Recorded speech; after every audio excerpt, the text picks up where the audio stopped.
So once again welcome to profit Laddoo. तो आज मैं यहां पर हूं एक कंपनी का इन डेप्थ एनालिसिस करने के लिए, जो कि एक पीएसयू कंपनी है और जिसका नाम एनबीसीसी है। एनबीसीसी मतलब national building construction corporation limited.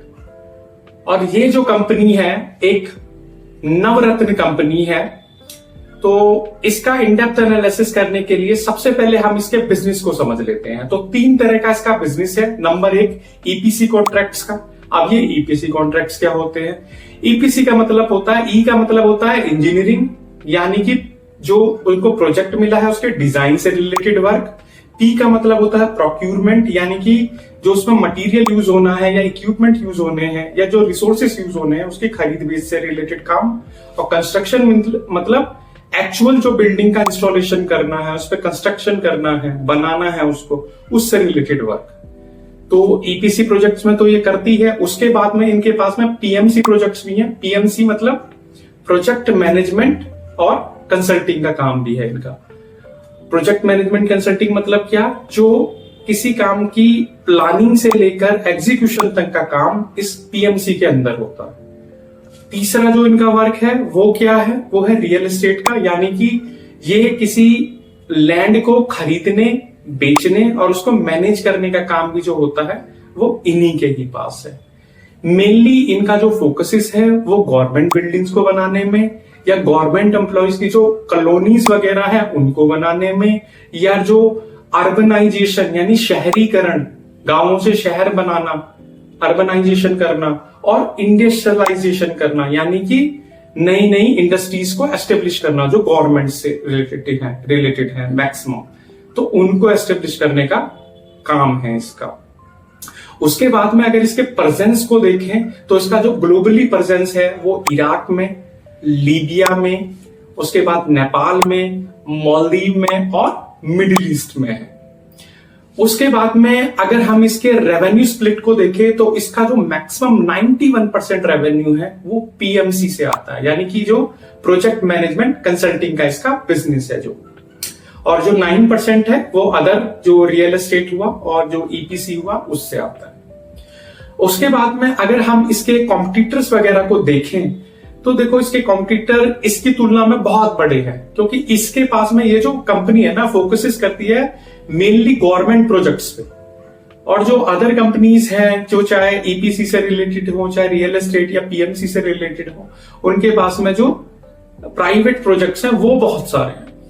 तो अगर इसका पहला कॉम्पिटिटर देखें तो सबसे बड़ा कॉम्पिटिटर एलएनटी है।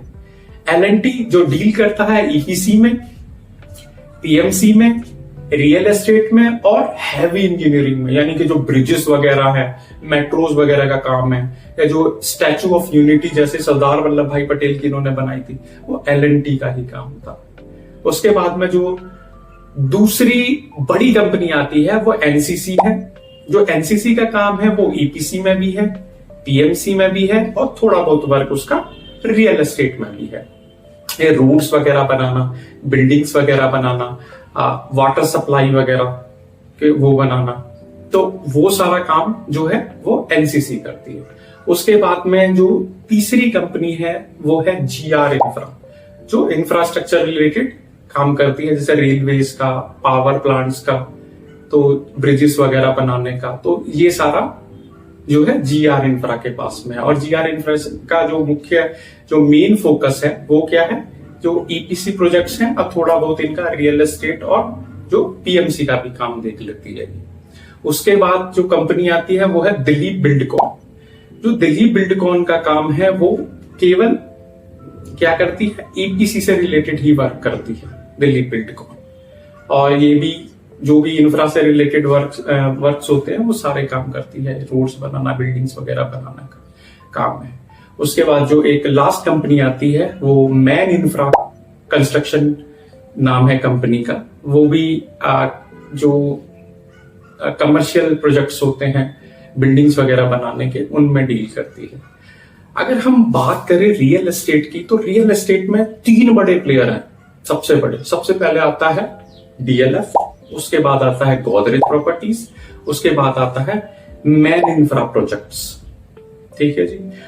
अगर ईपीसी को देखें और कंस्ट्रक्शन वाले वर्क को देखें तो उसमें 3 बड़े नाम जो आते हैं, जो इसके भी कॉम्पिटिटर्स हैं, जो एनबीसीसी है उसके भी कॉम्पिटिटर्स हैं, जैसे एलएनटी हो गया, एनसीसी हो गया, और ये लास्ट वाला जो हो गया जीआर इंफ्रा हो गया।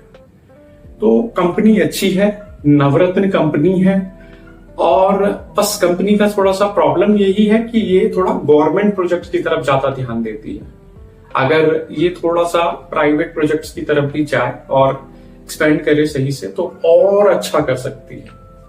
तो करते हैं इस कंपनी का इन डेप्थ एनालिसिस। तो चलते हैं मेरे साथ कंप्यूटर स्क्रीन पर। सो आज मैं यहां पर हूं एक कंपनी जिसका नाम एनबीसीसी है, और जो कि एक नवरत्न कंपनी है, मिनिस्ट्री ऑफ हाउसिंग और अर्बन अफेयर्स के अंडर ये कंपनी आती है। और इसका जो काम है वो ईपीसी प्रोजेक्ट्स का, कॉन्ट्रैक्ट्स का, कंस्ट्रक्शन में जो होते हैं, और पीएमसी जो प्रोजेक्ट मैनेजमेंट कंसल्टिंग है, और रियल एस्टेट से रिलेटेड इसका वर्क है।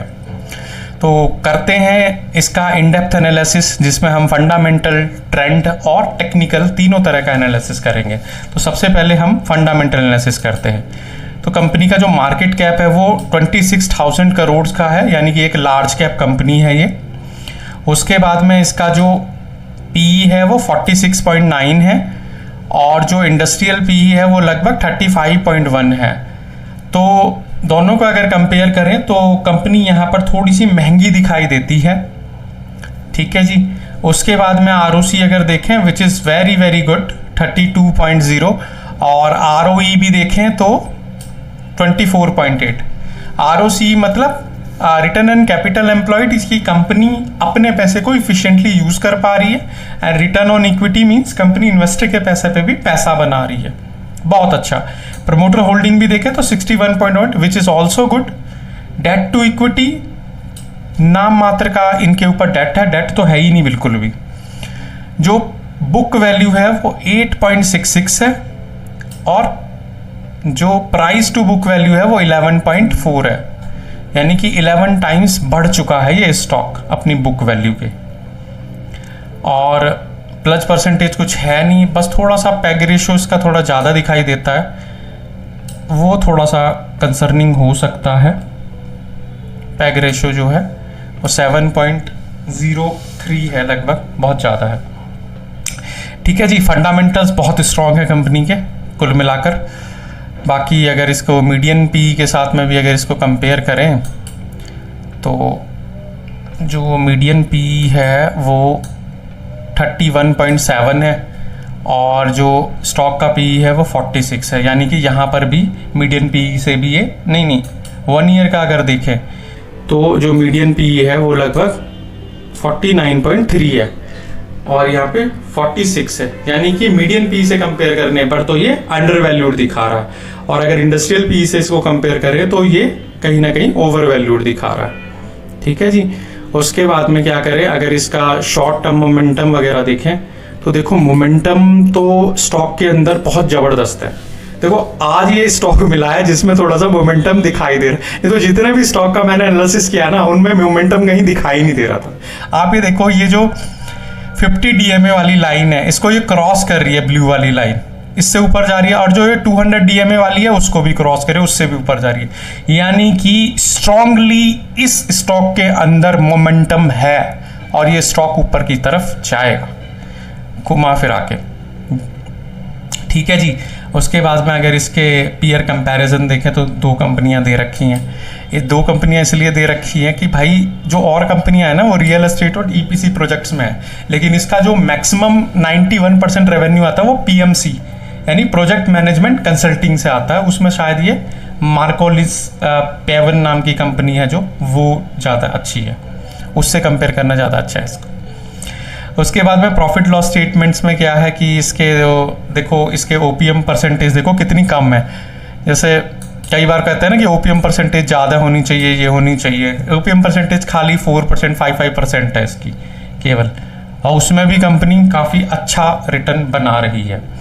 नेट प्रॉफिट देखें तो वो बढ़ा हुआ है 414 से, इनका कितना 278 था पहले, फिर 414 हुआ, फिर 516 हो गया इनका, जो कि एक अच्छा सिग्नल है, अच्छी बात है कंपनी के अंदर। स्टॉक का कैगर भी बहुत अच्छा चल रहा है, जैसे आप देख सकते हैं 1 साल का 19%, 3 इयर्स का 55 और 5 इयर्स का 47% का क्या कह रहा है इसका। तो बहुत अच्छा है, फंडामेंटल्स बहुत अच्छे हैं। टेक्निकल्स 50 DMA पर 200 DMA पर भी बुलिश के सिग्नल दे रहा है। कैगर भी बहुत अच्छा है कंपनी का। और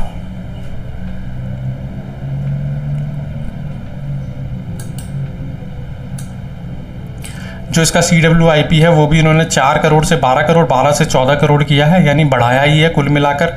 और जो थोड़ा कैश फ्लो दिखाई देता है वो थोड़ा कम दिखाई देता है इसका, जो 19 करोड़ से -192 और 249 में, क्योंकि जो इंफ्रा और कंस्ट्रक्शन रिलेटेड वैसे भी कंपनीज होती भी है ना, उनका देर में ही मिलता है जो पैसा फूसा होता है, वो इतनी आसानी से एकदम कैश में काम करने वाले होते नहीं हैं, तो इनका मैक्सिमम ऐसा ही रहता है।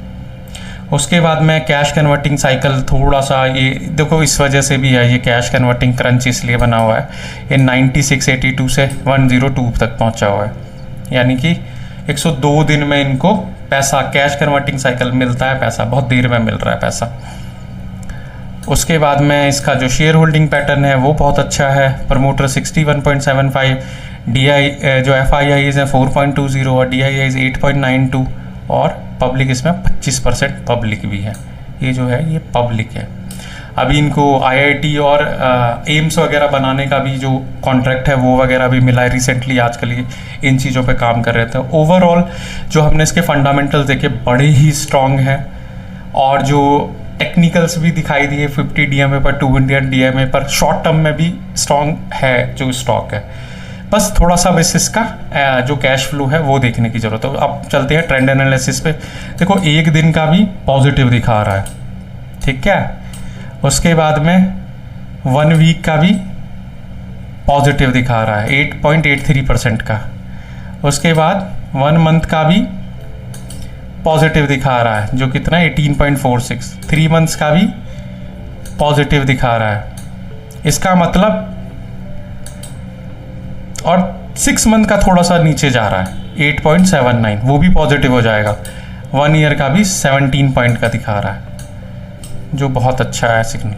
3 मंथ्स का भी 277 दिखा रहा है NVCC, और 5 साल का तो है ही है इसका 491 का। यानी कि ट्रेंड एनालिसिस करने, फंडामेंटल एनालिसिस भी स्ट्रांग है और ट्रेंड एनालिसिस भी, ट्रेंड भी बुलिश है, ऊपर की ओर है, अपसाइड मोमेंटम की ओर है। यानी कि स्टॉक के अंदर होने वाला है कुछ बड़ा, NVCC के अंदर कुछ ही दिनों के अंदर कुछ बड़ा होने वाला है इसके अंदर। आप देखना, जो मैं ये वीडियो बना रहा हूँ आज के दिन, आप देखोगे कि इसके अंदर 4-5 दिन के अंदर ही कितना कुछ बड़ा होता है इस स्टॉक के अंदर। 100% होना है, बिकॉज जो इसके सिग्नल्स कह रहे हैं, फंडामेंटल्स हैं, जो ट्रेंड एनालिसिस कह रहा है। अब हम थोड़ा सा इसका वो भी देख लेते हैं, टेक्निकल एनालिसिस। उसमें क्या दिखा रहा है, जैसे इसका स्टॉक का प्राइस 98.40 है। उसके बाद में इसका रेजिस्टेंस वगैरह और वो वगैरह देख लेते हैं। देखो सपोर्ट वगैरह तो ये हो गया इसका 70 रुपीज़ 35 पैसे का है।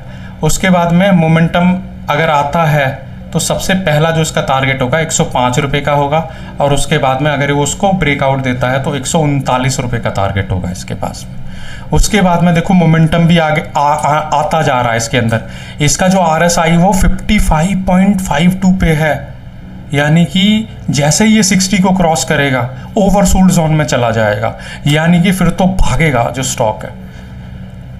पहला ऐसा स्टॉक मिला है एनालिसिस करने पे जिसके अंदर थोड़ा मोमेंटम दिखाई दे रहा है। नहीं तो जब से मैं 2-3 महीने से वीडियोस बना रहा हूँ उनके अंदर मोमेंटम किसी के अंदर दिखाई नहीं देता। आप भी कहते होंगे यार हर एक के अंदर सर यही बताते हैं कि मोमेंटम नहीं है, लो ये भी बता दिया, इसके अंदर मोमेंटम है, ये भागेगा। और जो MACD है वो भी क्या सिग्नल दे रहा है, देखो MACD के भी सिग्नल देखो। आज आप कहते होगे ऐसे ही बस बता देते हैं, ये जो ब्लू लाइन है इसको अपर साइड पे क्रॉस कर रही है, यानी ऊपर को जा रही है, यानी कि प्राइस का मोमेंटम अप साइड की ओर है। ठीक है जी। उसके बाद में जो 20 DMA है वो भी इसको, ये उससे ऊपर जा रहा है, ये प्राइस 20 DMA वाली जो लाइन है, तो वो भी। तो कुल मिलाकर मेरा कहना यही है इस स्टॉक के बारे में। देखो भाई फंडामेंटल्स बहुत स्ट्रांग है, ट्रेंड इस समय बुलिश चल रहा है, भागेगा स्टॉक कुछ ही समय के अंदर। और टेक्निकल एनालिसिस भी यही कह रहा है, चाहे वो EMA है जो मोमेंटम को बताता है, बहुत मोमेंटम है, चाहे वो स्ट्रेंथ है, जो RSI है स्ट्रेंथ भी बहुत ज़बरदस्त है, और चाहे वो MACD है जो रिवर्सल को बताता है, रिवर्सल दिखा रहा है जो स्टॉक है, वो ऊपर को जाएगा ये कुछ समय के अंदर ही। और फिर आप कहोगे कि कैसे पहले पता लगा लिया, तो वो मैंने आपको बता दिया कैसे पता चल रहा है, ठीक है। और अगर मेरे चैनल पर यार नए हो तो please subscribe my channel and hit the bell icon, और अगर पुराने हो तो यार लाइक कर लो वीडियो को और सब्सक्राइब कर लो, सो डैट कि जो नई वीडियोस, कुछ नई मेरी रिसर्च हो, कुछ नई मेरी अंडरस्टैंडिंग हो, नॉलेज हो, वो आप तक आसानी से पहुंच पाए। और इस स्टॉक से जुड़ा हुआ या किसी भी स्टॉक से जुड़ा हुआ किसी भी तरह का कोई क्वेश्चन हो, कुछ भी हो स्टॉक मार्केट से रिलेटेड, वो आप कमेंट बॉक्स में लिख सकते हो, सो डैट कि मैं उसको पढ़ूं और फिर देखूं, अगर मेरे पास उसका सॉल्यूशन होता है तो मैं ज़रूर आपको दूंगा। तो थैंक यू सो मच।